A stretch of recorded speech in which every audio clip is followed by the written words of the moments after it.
Bienvenue dans les petits podcasts du lieu musical. Je t'explique le principe. Un vendredi par mois, en stream, je te laisse 1 heure pour découvrir les secrets de nos artistes. Et je te promets que jamais tu ne les auras entendus comme ça. Je n'en dis pas plus, je te laisse avec les pros. Bonjour à tous, bienvenue dans les petits podcasts du lieu musical. Aujourd'hui, notre invité s'appelle Dominique Val. Avec lui, je vais discuter pendant 1 heure. Top Timer, c'est parti pour la première partie qui concerne le parcours musical de mon invité.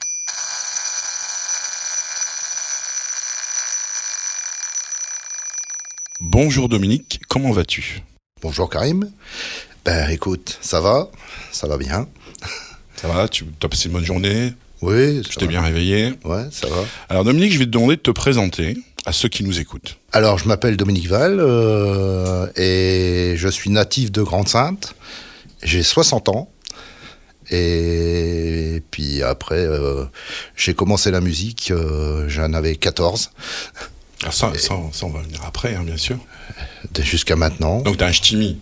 Oui, mes parents n'étaient pas de la région, mais je suis né à Dunkerque. Voilà, un vrai ch'timi comme mi, donc t'es de main, quoi. Alors, je suis un flamche. Yeah. Alors Dominique, la musique, c'est arrivé comment ? C'est tout simple. Je veux dire, j'écoutais les Beatles, j'ai écouté un peu de tout, et puis j'ai trouvé que la guitare c'était quelque chose qui me branchait bien, mais bon, je savais pas en jouer du tout, donc j'ai récupéré une vieille guitare classique toute pourrie et sur lequel j'ai mis des fils de pêche. Et puis, je me suis... Et ça marche bien avec des fils de pêche ? Sur des cordes nylon, ça va... Ok, d'accord. Je vais pas essayer, il faudrait que j'essaye.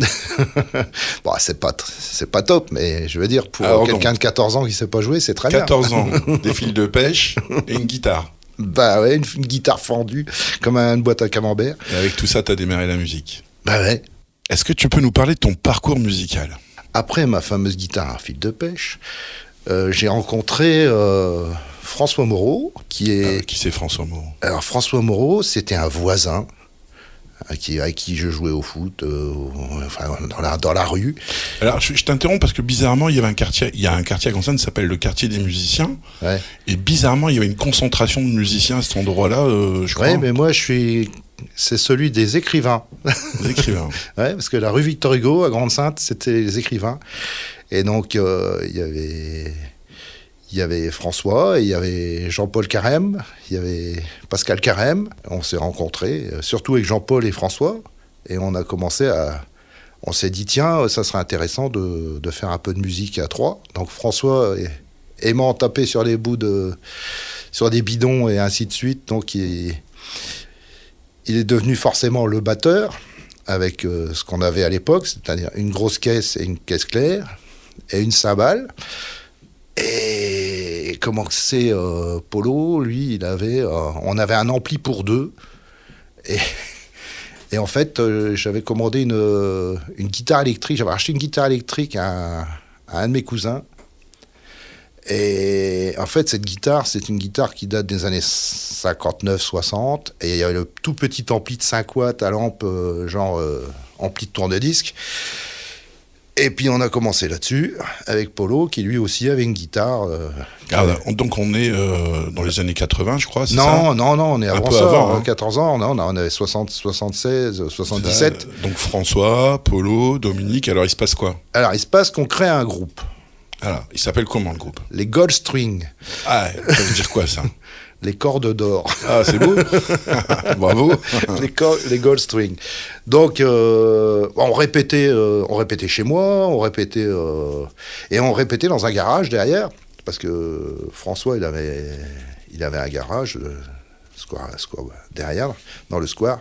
Et tous les dimanches, on embêtait les gens du quartier, quoi. Tous les après-midi, les dimanches après-midi, on répétait à 3. Et après, on a eu la visite d'un copain qui, lui, qui s'appelait Pascal Plessier. Ouais, qui venait du quartier de l'Albec. Et qui venait du quartier de l'Albec.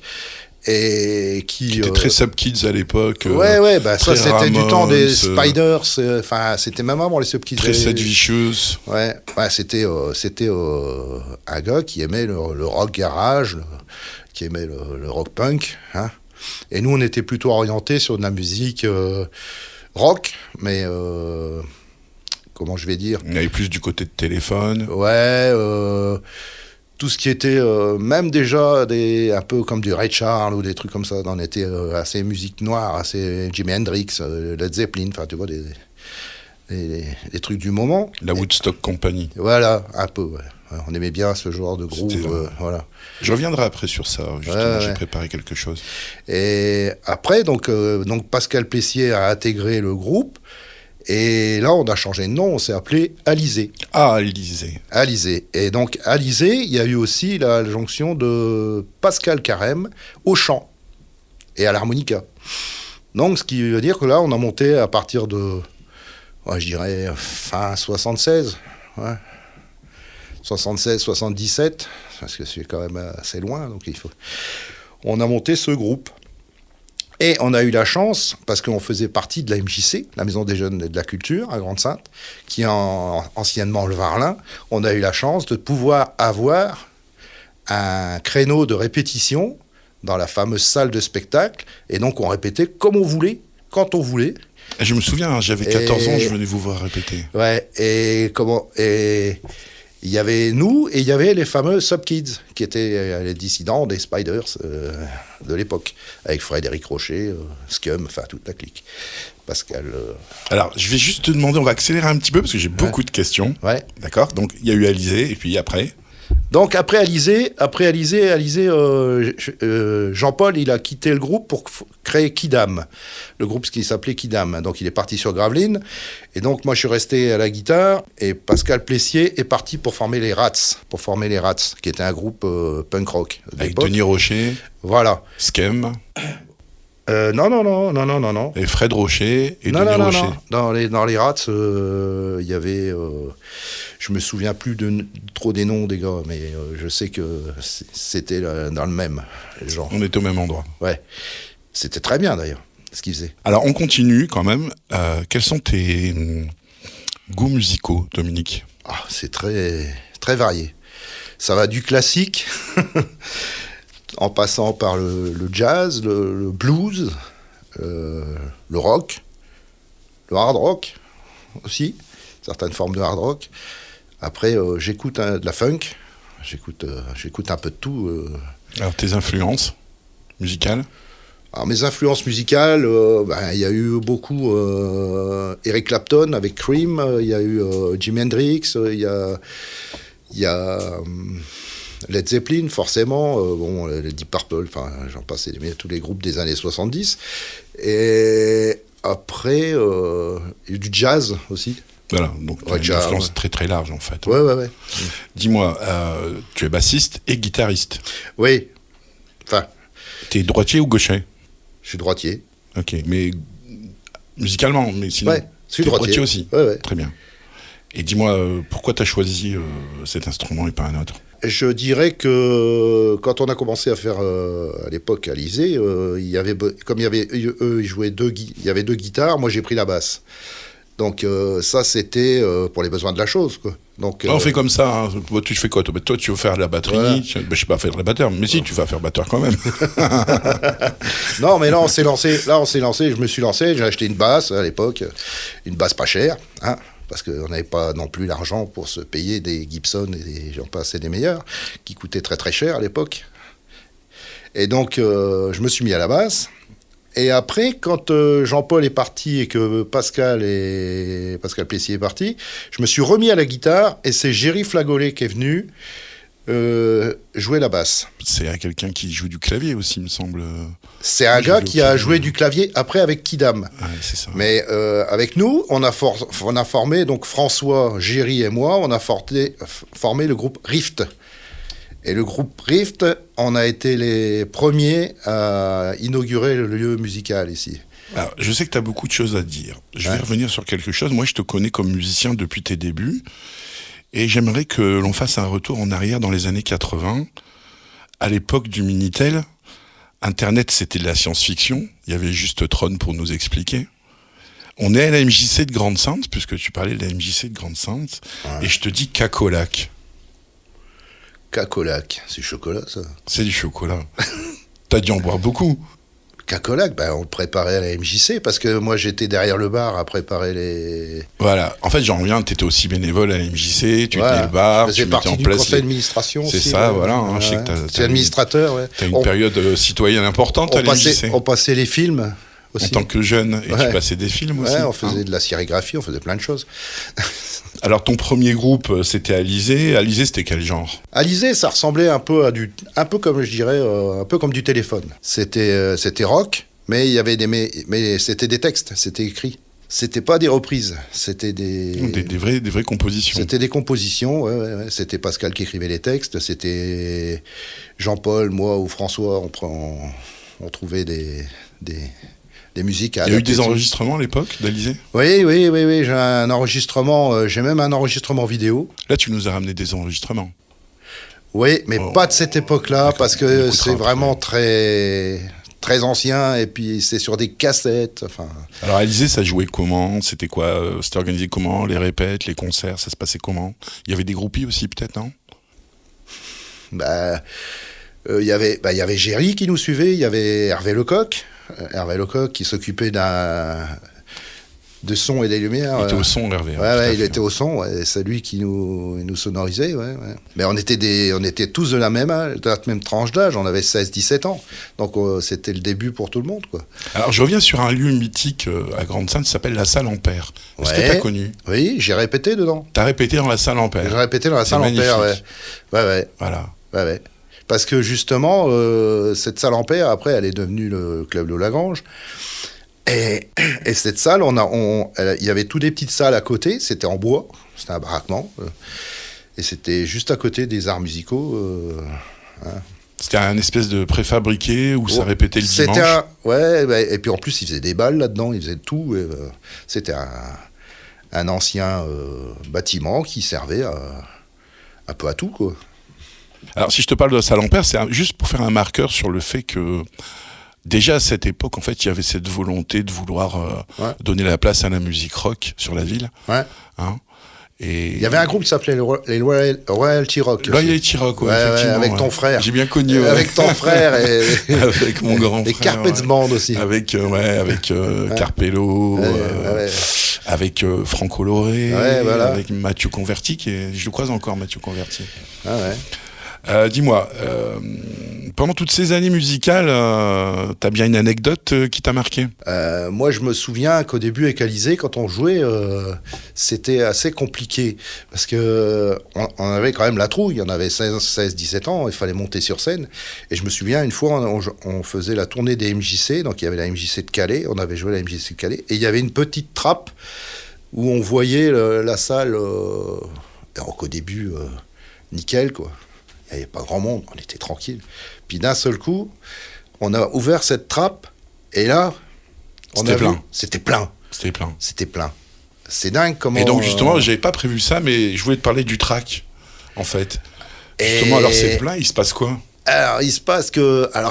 Alors là, on vient, et puis on monte sur scène, et on se dit, bon, maintenant, il faut y aller, quoi. Il faut y aller. Et puis ça dure 3 secondes, parce qu'en fin de compte, après, on est pris dans le morceau. Une fois que les lumières s'éteignent, on voit les 2 premiers rangs. Le track, c'est un stimulant, quoi. C'est de l'adrénaline. Dis-moi, je change de sujet, mais le lieu musical, tu l'as connu comment? Par le fait qu'on était toute une équipe de musiciens, et on en avait ras-le-bol d'aller d'une salle à une autre, de la salle Ampère, on allait au Varlin. Bon, après, quand le Varlin, elle a été... après, on a même eu les maisons de quartier, celle du Courguin, celle de l'Albec, et ainsi de suite, où on allait répéter. C'était pas très, très pratique. Donc, c'est vrai que on s'est un peu mobilisé pour essayer de faire cette chose. Et comme, en plus, moi, j'étais avec des amis qui étaient très liés avec le maire de l'époque. Et René Carême. René Carême, vu que c'était ses enfants. On en a parlé, et puis on a dit, ouais, il faudrait, mais j'étais pas le seul, on était toute une équipe, hein, voilà. Il y avait Dominique Floch à l'époque, toute la clique. Et on a été entendu par la municipalité à l'époque, et qui s'est dit, ouais, effectivement, ce serait bien qu'on crée un... Il y a bien des infrastructures pour le basket, pourquoi pas pour la musique. Et c'est comme ça qu'après ça a germé, et après ça... Et t'en penses quoi de ce lieu ? Bah, c'est d'enfer. Pardon ? C'est d'enfer. Ah, c'est d'enfer. Bah oui, attends, c'est un truc... même à l'époque, quand on est arrivé là, on était fin heureux. Hein, en 86, je veux dire, ça n'avait plus rien à voir. On avait enfin un lieu où on pouvait répéter, où on s'entendait comme il faut, éventuellement laisser du matériel. Hein, et en plus, on avait Enfin, c'était le summum. Le paradis de la musique. Bah oui, en plus, je crois que c'était le 2e en France. Donc, on avait vraiment beaucoup de chance. Non, c'était le 1er. Ah, ben écoute, tu vois, la mémoire me fait défaut. Ah, on vieillit tous, hein. Alors, je continue. On a la chance de vieillir. T'as fait de nombreuses scènes. Ton meilleur concert. Chaque concert est différent. Voilà, c'est une belle réponse. Alors, je te propose d'écouter un petit morceau que tu nous as amené. Oui, un morceau de notre composition, Witch Hunt, la chasse aux sorcières, sur un arrangement particulier de Thierry.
Dominique, toujours aussi bien ? Oui.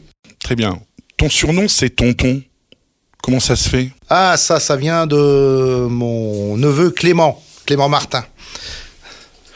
Et en fait, si tu veux, lui et son frère, ils ont voulu apprendre la guitare. Et donc forcément, moi, ça faisait déjà des années et des années à la maison que j'avais des guitares et ainsi de suite. Et donc, je leur ai montré quelques morceaux, quelques trucs. Après, ils ont monté un groupe ensemble. Et puis, j'allais les écouter, j'allais donner mon avis, plus ou moins, et ainsi de suite. Et puis, quand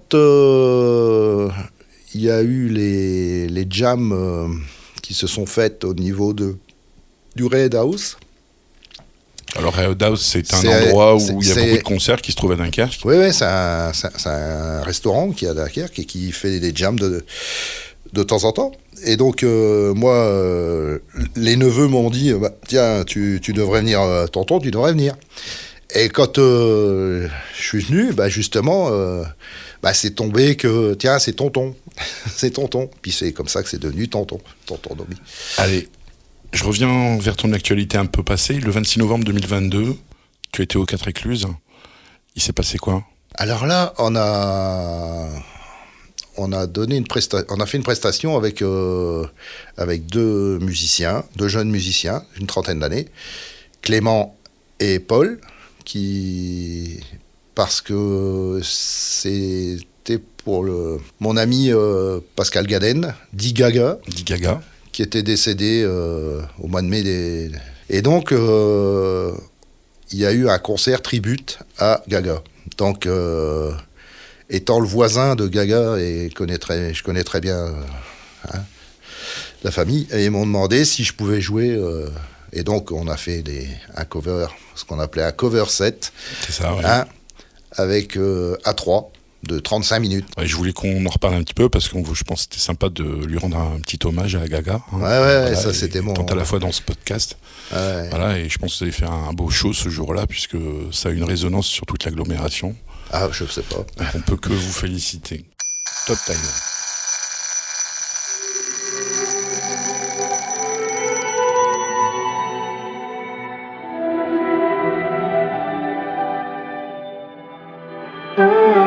Welcome to the next level.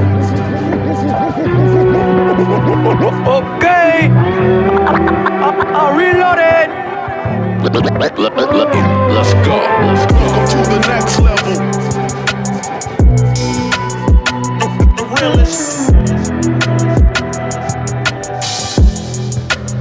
Welcome to the next level. The realest.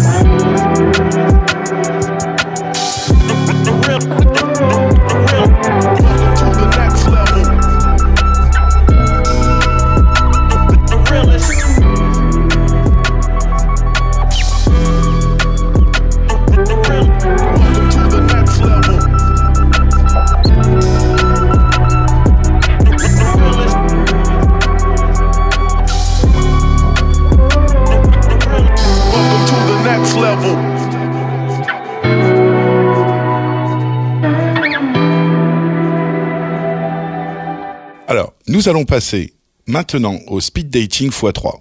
Pourquoi ? Parce que 3 propositions de questions ou de réponses à chaque fois. C'est parti. Tu te réveilles dans un monde sans musique. Tu fais quoi ? Tu te rendors ? Tu te mets à chanter ? Ou bien tu bricoles un instrument ? Ben, je pense que j'irai bricoler un instrument. Eh ben, lequel ? Un instrument à cordes. Une contrebasse, un violon Moi, j'aime bien tous les instruments à cordes, tu sais, alors donc je suis quelqu'un de curieux. 3 lieux de répétition de l'agglo.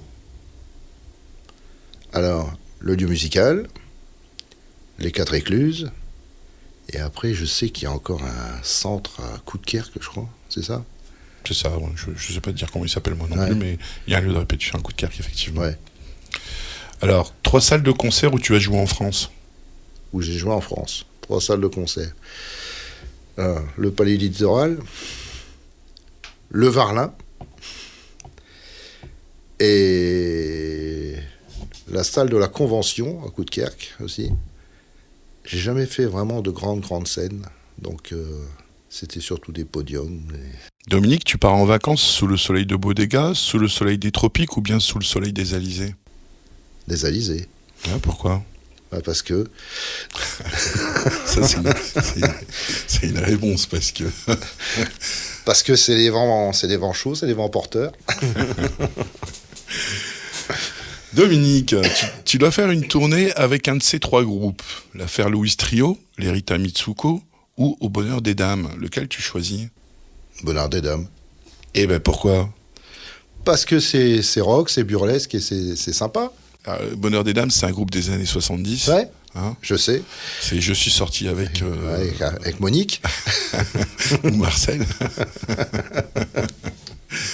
Ouais, très bon groupe à l'époque. Hein. Ils avaient fait, Non, très fort musicalement. Et ils sont rattachables à Je dis pas que les autres sont pas bons, hein, hein. attention. Ah bah c'est autre chose. C'est autre chose. Mais je m'identifie plus. Tu as l'occasion de voyager dans le temps, Dominique. Peux-tu me donner 3 époques où tu aimerais aller et me dire pourquoi ? Moi, je pense que l'époque que j'ai vécue, c'était très bien. C'est les années, dans les années 60. Ouais, les 30 glorieuses. Ouais, les 30 glorieuses. On les appelle comme ça. Ouais, c'est très bien. Une autre époque. Je sais pas, je saurais pas dire. Je ne saurais pas. On reviendra un petit peu dessus. Ouais. Voilà. Donne-moi 3 noms de personnalités grandes saintoises en lien avec la musique. Alors, Ce qui vient spontanément, bien évidemment. Jean-Paul Carême, David, et toi. Ah, c'est touchant.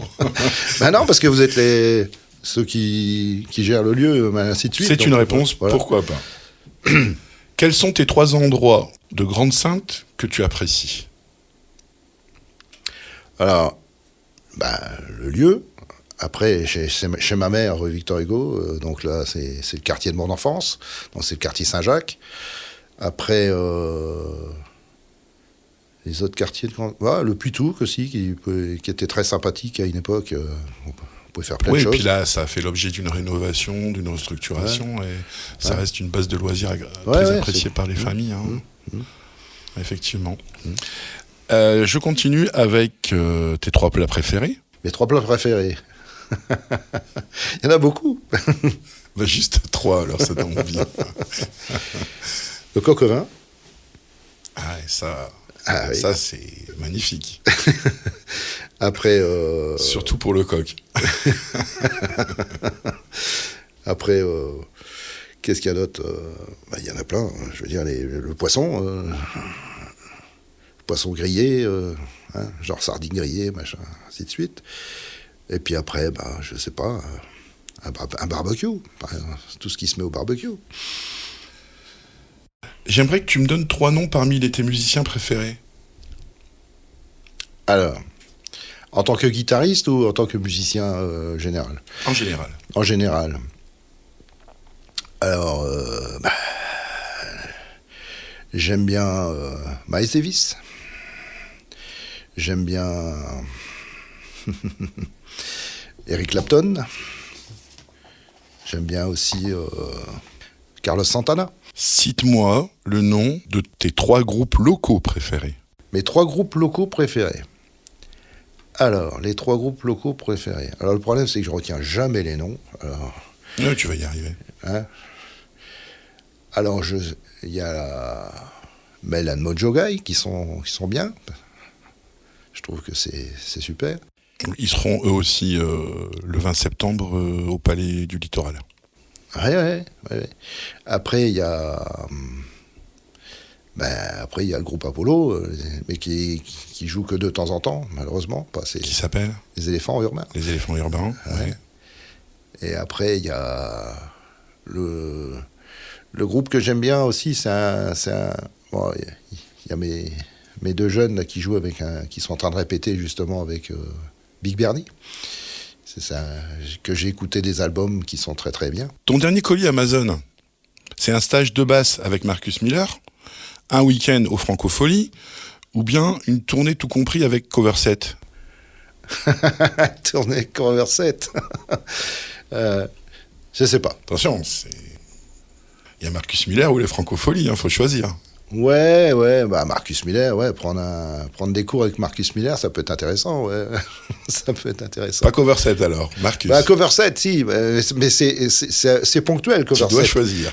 Si c'est pour faire évoluer mon son de musique en tant que musicien, ça sera Marcus Miller, mais avec Cover 7, c'est autre chose. Bon, voilà. J'espère qu'il nous écoute pas. Hein. non, mais ce sont des... mais t'as le droit, t'as le droit de choisir. Alors, tu viens de gagner au loto. Bonne nouvelle. Ah, bel effort. Quelles sont tes 3 premières dépenses? Peut-être me payer un petit voyage quand même, avec ma compagne. Après... Où sans? Non, avec. Il faut bien qu'elle me supporte un petit peu. Peut-être que... Je suis un peu... J'adore les instruments de musique, j'en ai beaucoup à la maison. Donc, je pense que j'en achèterai encore 1 ou 2... histoire de... Du coup, tu vas participer à une télé-réalité. Tu choisis les Ch'tis à Mykonos, le Loft, ou bien les Marseillais à Ibiza? Non, les Ch'tis à Mykonos. On s'en serait douté. Tu dois remplacer le bassiste d'un de ces 3 groupes. La Mano Negra, Marcel et son orchestre, les Négresses Vertes. Tu choisis lequel? Allez, Marcel et son orchestre. Ils sont du Nord. Ils sont de Calais. Ouais. Voilà, c'est normal, t'as raison. Je continue. Tu participes à une vente aux enchères de guitares qui ont appartenu à Frank Zappa, Jimi Hendrix ou Gilmour. Tu achètes quelle guitare? Bonne question. Je pense que je prendrais celle d'Hendrix. Bien que Zappa vient derrière. Parce que ils sont quand même très très novateurs. Non, Hendrix, allez. C'est Hendrix qui t'a le plus marqué en fait musicalement. Jeune. Zappa, j'écoute plus maintenant, ou j'ai depuis quelques années, parce que c'est une musique qu'il faut apprendre à digérer, Frank Zappa, quand même. Jimi Hendrix est quand même plus accessible, bon, bien que ce soit... mais c'est une musique qui est plus accessible plus facilement, je pense, à l'écoute. Frank Zappa, c'est spécifique. Par contre, David Gilmour, c'est super. Les Pink Floyd, j'ai dormi au Pink Floyd. Mais voilà, il faut bien faire un choix. Et puis ça permet qu'il y en ait 2 autres qui achètent les guitares restantes aussi. Non, on va regarder des choses comme ça. Ouais. Si je te dis, je t'ai vu dans le Vercors avec Joséphine et Gabi sauter à l'élastique pour le vertige de l'amour, tu penses à qui? Barrel, Dutronc ou Bachung? Bachung. Bien sûr. Alors je voulais faire un petit clin d'œil à Bachung aussi parce que je crois que t'as... Mais moi je saute pas à l'élastique. Hein. Non, je crois que t'as aussi apprécié cet artiste ouais. pendant des années. Le chanteur Renaud, il a eu sa voix et il a réussi à mettre ses paroles en musique. Et en ça, Alain Bachung, c'était un artiste qui avait ce talent, c'est que quelque chose qui était improbablement inenvisageable à chanter, il arrivait à poser une mélodie qui donnait une musicalité à sa poésie, pour traduire les choses comme ça. Oui, et puis il allait rechercher des sons, par exemple, je sais pas, Joséphine, tout ça. Bon, c'est quand tu écoutes la musique qu'il y a là-dedans, le tempo, ainsi de suite, c'était quand même autre chose que... Voilà, En 1989, il avait fait l'inauguration de l'aéronef, salle mythique rue Colson, enfin l'ancien aéronef. Voilà, c'était un bon moment à passer avec lui. Voilà, très ami avec Monsieur Léotard, le frère aussi. Voilà. Alors je te propose d'écouter un second titre que tu nous as apporté. Merci. Avec un thème de la compétition. qui s'appelle J'ai pas cherché.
Parmi ces trois Dominique, avec lequel tu aimerais aller écouter un concert, Dominique Strauss-Kahn, Dominique Farrugia ou Dominique Lavanant? Dominique Lavanant. Et pourquoi?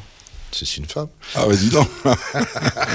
Tu vas faire écouter ça à ta femme, alors ça va être... Pas de souci. Si tu devais reconstruire un groupe pour un événement caritatif, tu choisirais de refonder Rift, Alizé ou bien Cover 7? Je ferai un mix de tout. Ça, c'est une belle réponse. Et tu ferais comment? Parce que c'est 9 musiciens du coup là. Je veux dire, il y a moyen, par exemple, de mettre 2 batteurs, il y a moyen de mettre un bassiste, de mettre 2 guitaristes et un clavier, quoi. Je veux dire, il n'y a pas de souci. Et, et tout dépend des morceaux, comment ils peuvent intervenir sur un tel ou un tel morceau. C'est une troupe. C'est une troupe. Tu fais une troupe avec les trois. Voilà. Bah, c'est vrai, c'est une belle idée. Voilà. Je t'avoue que je ne m'attendais pas à cette réponse, mais c'est une belle idée. La musique, c'est le partage. On va continuer. Parmi ces 3 films musicaux, lequel regardes-tu en boucle? La Bamba, Woodstock ou bien Les Demoiselles de Rochefort? Woodstock. Alors, pourquoi? Woodstock, parce que c'est... Woodstock, il y a quand même énormément de musiciens qui ont joué. Alors, en plus, si tu as la version longue, c'est encore mieux. En plus, je l'ai passé pendant des heures et des heures et des heures au cinéma Le Varlin quand j'étais plus jeune. Hein. Je voulais t'amener là parce qu'effectivement, je me souviens l'avoir vu là-bas. Moi, on projetait T'es projeté sur grand écran. On était projectionniste sur un 16 mm à l'époque. Projectionniste à l'époque. Hein. Ouais. Non, mais c'est nous aussi. Avec toi. Et puis Géry et tout ça. Et la salle était pleine. Ouais. Mais je te confirme, c'est un bon choix, Woodstock. Même si je crois que c'est un film que tout le monde devrait voir. Ça replonge les gens, ça replonge d'une époque, mais c'est surtout le nombre de groupes, et encore dans le film original, il n'y a pas tous les groupes qui sont passés, qui sont représentés. Maintenant, il y a d'autres vidéos qui existent, qui n'ont pas été mis dans le film d'origine. Et ce qui est dommage, parce que sinon, elle aurait duré 10 heures, le film. Hein, mais tu as tellement de groupes différents. Alors, Woodstock, c'était aussi un événement social. Oui. Autre que musical, mais social. Hein. Oui. C'était en réaction Maintenant, les gens jugent. Vietnam, il me semble. Jugeront, oui. Et puis il y a aussi le phénomène de pourquoi la violence, pourquoi pas de violence, ainsi de suite. La paix. Et la musique, c'est. Et malheureusement, ça a eu des effets inverses parce que ça s'est transformé en pugilat et en consommation de produits illicites en voiture, voilà. C'est ça le souci. Hein. Donc ça a complètement annulé la démarche. Mais ça reste un événement social et musical. Moi, je le regarde surtout dans le but musical. Ah, le timer nous arrête.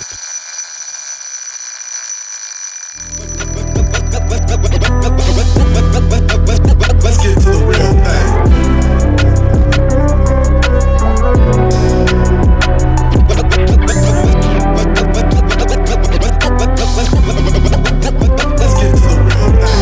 to the next level.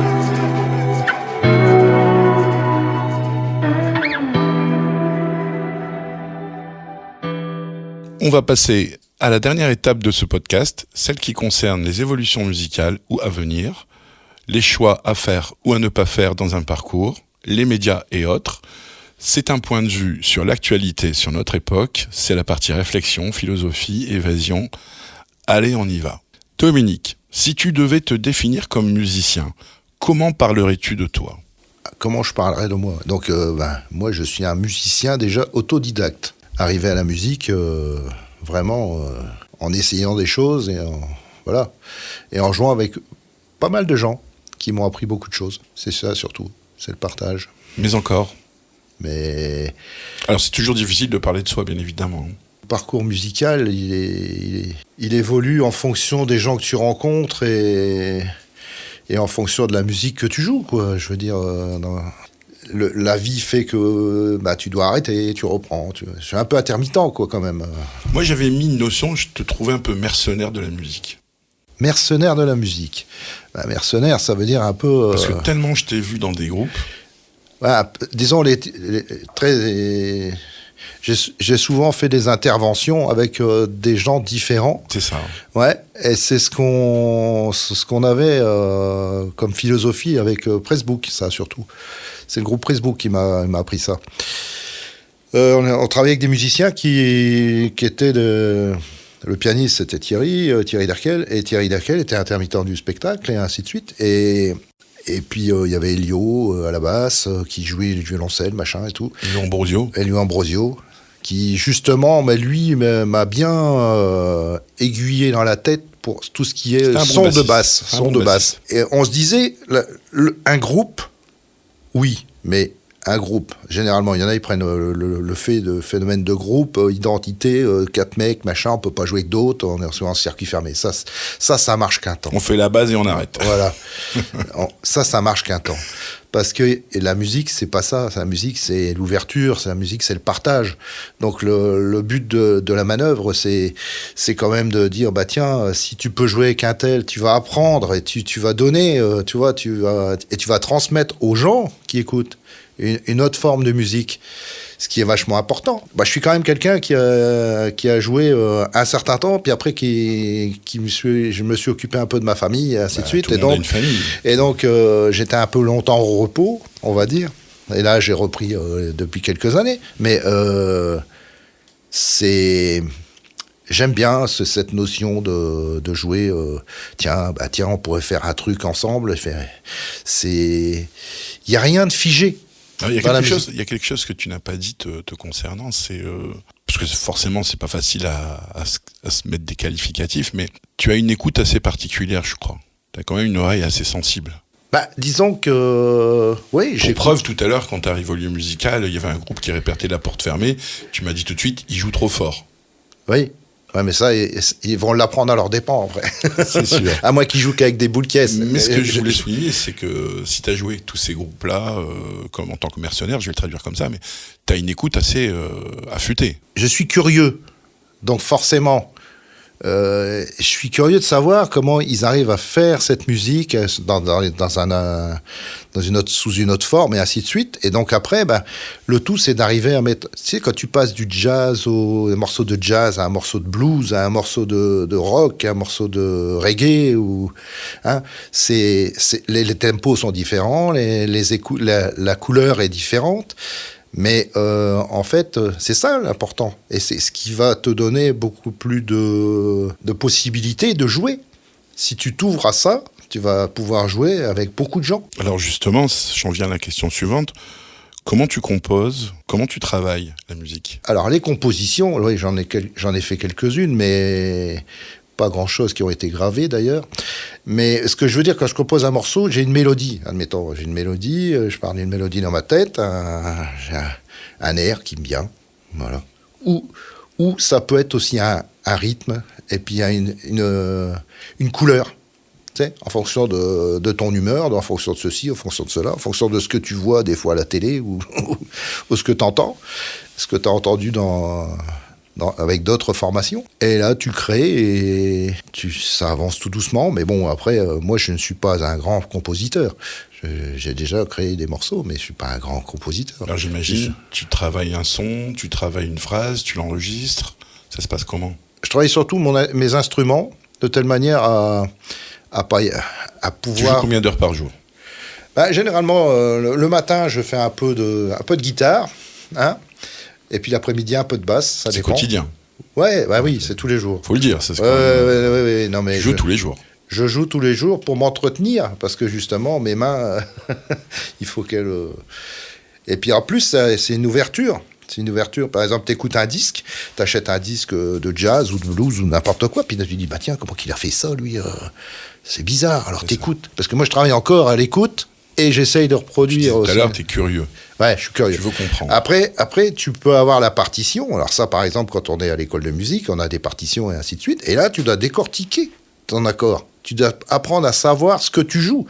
Ce qui est très, très dur pour quelqu'un qui a appris en autodidacte. Ça, pour les autodidactes, c'est le côté plus Oui, mais par contre, délicat. c'est ça qui t'ouvre.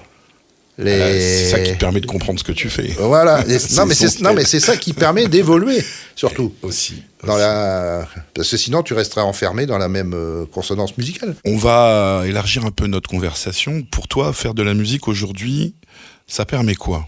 Du plaisir et le fait de donner du plaisir aux gens qui m'écoutent. Moi, ça va pas plus loin que ça. Tu sais, j'ai pas besoin de faire un grand concert. J'ai pas besoin de faire. Ça peut être une petite prestation, même ne serait-ce que quand tu fais t'es dans une jam, voilà. J'adore les jams, moi. J'adore les jams parce que il y a un brassage. Tu te retrouves comme ça, en 5 minutes de temps, devant un mec. Ça peut être un pro, ça peut être un... Et puis, tout le monde s'écoute, tout le monde se... Et c'est hyper sympa, ça. Ça, c'est le genre de truc, ça me botte, ça. C'est aussi des challenges, les jams. Ouais, au début, c'est un peu... Ça met un peu du niveau, quand même. Hein. Ça fait évoluer de telle manière à ce que tu sois... Comme tu es à l'écoute des autres... Tu te dis, je reviens la semaine prochaine ou pas. Oui, après, tu as des jours où tu joues moins bien, des morceaux que tu connais moins bien. Bon, voilà. Mais bon, on n'est pas là pour se tuer l'un l'autre. Hein. Et qu'est-ce que ça t'apporte ? Un immense plaisir. Tu joues avec des gens... qui ont un niveau, des fois... tu pourrais pas monter un groupe avec eux, parce que t'as pas le niveau, mais t'as fait un morceau avec eux, t'es content. Et puis en plus, tu as fait plaisir aux gens, tu vois si les gens, ils ont apprécié ou pas, quoi, voilà. Et j'en viens donc, la musicothérapie. La musicothérapie, ouais. T'en penses quoi ? Je suis pour. À fond, de 100%. Ouais, c'est sûr. Moi, j'adore quand il fait beau aussi, tu sais. Mais encore. La musicothérapie, c'est, comme tu dis, c'est non, mais ça, je pense que c'est vital dans la vie parce que la vie, elle est quand même compliquée. Donc, on a des hauts, on a des bas, et cette musique, moi, elle m'a permis de sortir de beaucoup de problèmes. Ah ouais, des problèmes que j'ai eus personnellement, enfin, ainsi de suite.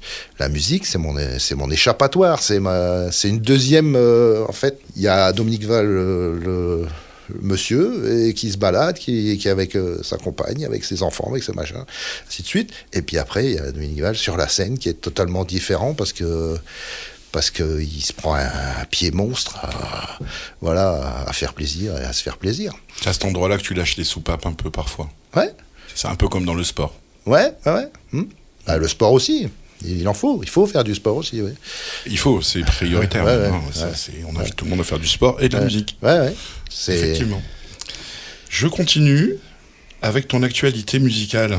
Qu'est-ce qui se passe aujourd'hui musicalement pour toi, Dominique ? Bah, il se passe que je fais partie de l'école de musique de Grande-Synthe.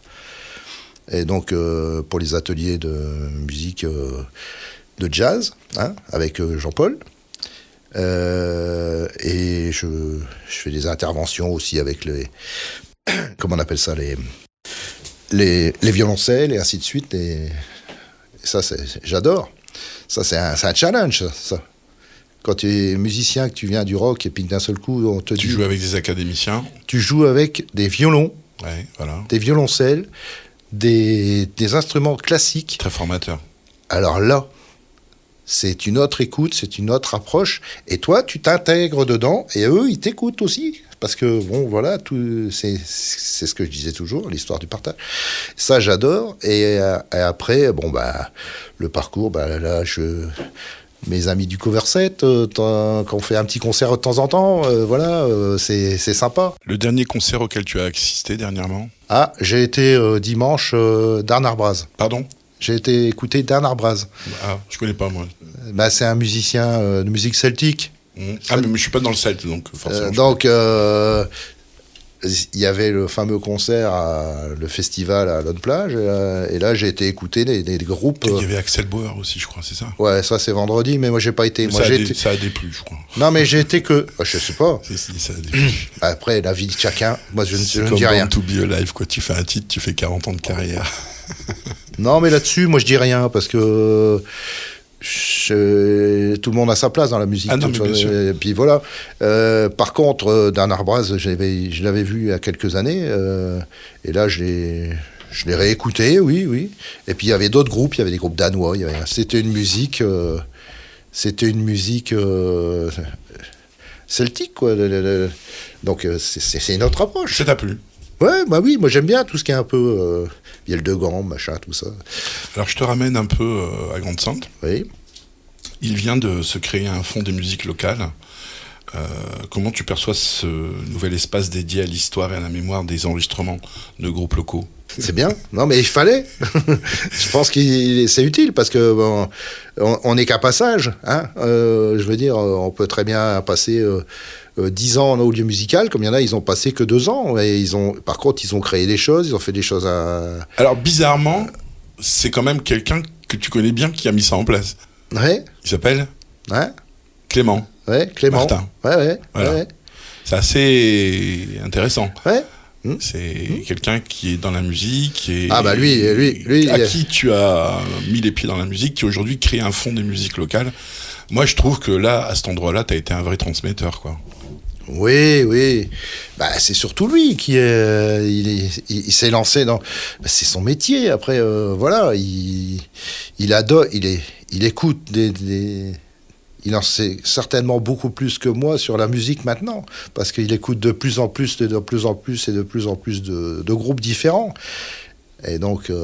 Et alors, j'en viens que j'espère que cet espace, à mon avis, va être utilisé pour beaucoup par les jeunes musiciens de Grande-Synthe, mais il permet surtout de laisser la trace de tout ce qui s'est fait depuis les 30 dernières années au lieu musical, et ça, je trouve que c'est une belle... Ouais. Une belle action, quoi, véritablement. Ouais, non, mais de toute façon, la musique sur Grande-Synthe, moi, je veux dire, la musique sur Grande-Synthe, on en parlait, elle a commencé avec les Carpets Band et ainsi de suite, et j'en passe les meilleurs, dans les années 76, 77.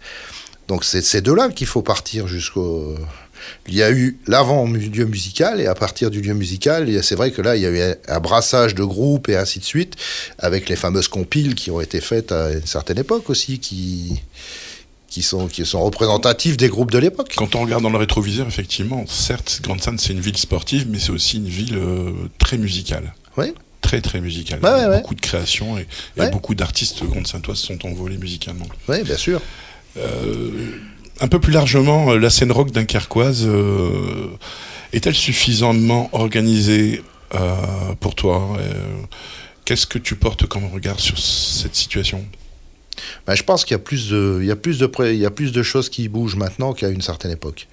Parce qu'il y a plus de moyens. Je pense que la ville de Dunkerque aussi, elle met aussi un peu les moyens. Bon, il y a les 4 écluses et ainsi de suite qui font aussi bien le job aussi. Hein, derrière, il y a les bistrots de Dunkerque qui essayent quand même de faire jouer les groupes aussi. Non, je pense que musicalement, sur Dunkerque, on peut quand même s'éclater, quoi. Moi, j'ai envie de dire, il y a eu l'avant-Covid et l'après-Covid. Ah ouais, alors là, ça c'est autre chose. Hein, ça c'est autre chose. Je pense que les gens ont été privés pendant un certain temps. Bon, on a tous été privés. Hein. Je pense même que les gens, ils regardaient pas forcément ce qu'ils avaient, et quand on les a privés, ils se sont rendus compte de ce qu'ils avaient. Peut-être bien. Musicalement. Peut-être bien. Bon, puis il faut avouer que la scène musicale, elle a évolué et que les jeunes maintenant qui jouent, je trouve que les jeunes sont très très bons comparativement. Il y a du niveau. Bah oui, parce que maintenant il y a beaucoup plus de possibilités d'apprendre et rapidement. Donc il y a du niveau. Ouais. S'il fallait inventer un nouveau projet dans le champ des musiques actuelles, quelles seraient tes idées à chaud ? Ce qui serait bien, c'est dommage qu'ici, il n'y ait jamais de concert. Tu sais, dans le lieu musical, tel qu'il était prévu à l'origine. Oui, parce qu'au départ, c'était censé être ouvert, avec une scène, non, une salle. Même, il y avait l'amphithéâtre. L'amphi. Et je pense que ça serait une belle chose. Un lieu un peu plus dédié à la diffusion, quoi, spécifique. Ouais, parce qu'il n'y a pas vraiment de salle. Bon, il y a le Palais, mais le Palais, ça reste une salle de saison. Dans le temps, il y avait le Varlin, qui était une salle qui était très très bien au niveau, enfin, qui était bien, qui se prêtait au concert, qui se prêtait à certains concerts d'où les musicalités de l'époque, dans les années 90. Ouais, 90. Mais sinon, non, je vois pas de... Donc tu me proposes la mise en place d'une salle intermédiaire pour faire de la diffusion intermédiaire. Voilà. On est d'accord. Moi, je suis complètement d'accord avec toi. On va lancer un appel. On ne veut pas donner des idées aux autres aussi en même temps. Je continue. D'après toi, s'il fallait inventer... Non, pardon. Je te dis média musique, ça t'évoque quoi ? Quels commentaires tu peux faire et quelles idées peux-tu nous proposer à partir de ton expérience et de ton parcours dans le domaine média musique ? Dans les médias, dans les diffusions. Là, on est dans la communication. Ouais. Je pense que déjà, des émissions comme là vous faites, c'est très très bien. Après, je pense qu'il peut y avoir des émissions comme on avait fait à une certaine époque, qui s'appelait La vie des bêtes. C'était sympa. Ça parlait d'un thème aussi, une façon d'expliquer telle ou telle musique. Comme le temps nous est compté, je continue. Tu fréquentes le lieu le lieu qui va avoir bientôt 40 ans. Depuis 40 ans. Donc depuis 40 ans. D'après toi, qu'est-ce qui lui manque ? En fait, tu m'as répondu, c'est une salle intermédiaire. Tu sais que en 2026, on fêtera certainement les 40 ans du lieu musical. D'abord, ça t'évoque quoi ? Et ensuite, as-tu des propositions pour son avenir ? Une grande fête. Une grande fête, merci beaucoup. Dominique, on va bientôt se quitter. Notre discussion s'achève. Tu as une véritable expérience de musicien, donc je suis obligé de te demander quel message tu souhaites transmettre aux futurs musiciens et aux nouveaux adhérents du lieu musical ? L'important, c'est qu'ils prennent leur pied et qu'ils jouent ce qu'ils ont envie de jouer, parce que de toute façon, la musique est évolutive. Et puis voilà, quoi. Puis transmettre et partager avec... c'est ça, la musique. C'est Merci du partage. Dominique pour cette rencontre et je te dis à bientôt. Merci. Au revoir. Ouah, t'as choisi d'écouter les petits podcasts du lieu musical ? T'es quelqu'un, hein ? c'est en stream, un vendredi par mois, pendant 1 heure, et tu écouteras des artistes comme tu ne les auras jamais entendus. Sincèrement, bon choix.